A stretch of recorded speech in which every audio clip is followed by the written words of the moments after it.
Les informations divergent sur la prise ou non de la ville de Sirte par les forces pro-gouvernementales libyennes. Mais toutes les sources s'accordent à reconnaître que la bataille est en train de rentrer dans sa phase finale. Dans les quartiers résidentiels du centre-ville, plusieurs maisons portent de lourds stigmates, signe de la férocité des combats qui s'y sont déroulés avant de se déplacer autour du centre de conférence de Ouagadougou. Acculés, beaucoup de combattants de l'État islamique se sont retranchés dans un immense palais des congrès d'où ils multiplient les opérations kamikazes. En face, les forces pro-gouvernementales marquent le pas et préparent une offensive difficile dans laquelle armes lourdes et blindées sont beaucoup utilisées. Mohamed Naïdi, le chef du renseignement des forces de Misrata, a confirmé à des journalistes que le centre de conférence et l'hôpital de Sirte sont bien encerclés. Des photos diffusées sur Internet montrent des éléments des forces gouvernementales avancer à pied, rue par rue, dans le quartier résidentiel jusque-là contrôlé par l'État islamique. Les derniers jours seront donc décisifs dans la bataille pour la reconquête de Sirte. Une bataille dont l'issue pourrait, selon certains observateurs, marquer un tournant important dans la guerre contre l'État islamique en Libye.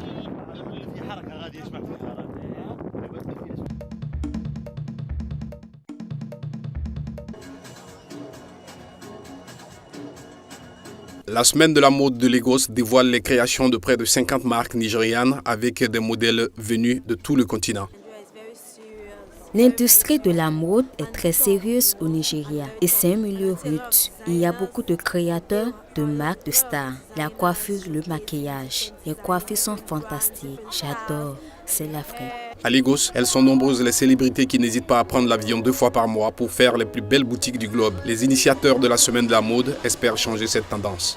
C'est une bonne plateforme pour les créateurs pour montrer ce qu'ils font et ça pousse à la création. Et de voir les modèles à qui nos vêtements vont, ça rend fier. Le secteur de la mode se professionnalise à un rythme soutenu depuis quelques années au Nigeria et pourrait représenter sous peu un marché de plusieurs centaines de millions de dollars.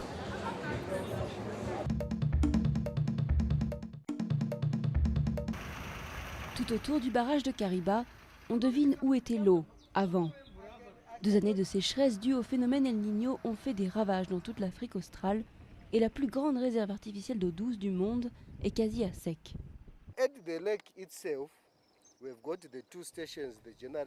Nous avons 2 stations de génération d'hydroélectricité dans le lac, une en Zambie et une au Zimbabwe. À L2, au quotidien, elles consomment entre 900 et 1000 mètres cubes. Le lac n'est rempli qu'à 12% de sa capacité, alors que l'année dernière, à la même période, il était rempli à plus de 50%. Les 2 pays qui dépendent du barrage pour leur alimentation en électricité, la Zambie et le Zimbabwe, subissent des coupures fréquentes.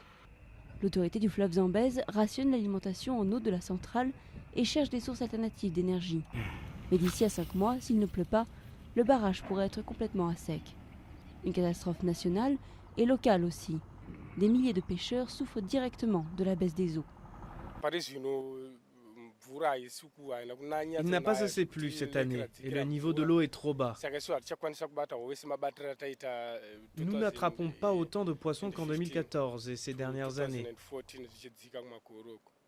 Ça devient difficile de survivre parce qu'il n'y a pas de boulot à Kariba. Avec des revenus divisés par 4, Wonder Dipuka n'est pas sûr de pouvoir continuer à payer l'école de ses enfants. Et à l'approche de la saison sèche, les problèmes d'approvisionnement en énergie et en nourriture risquent de se multiplier dans la région.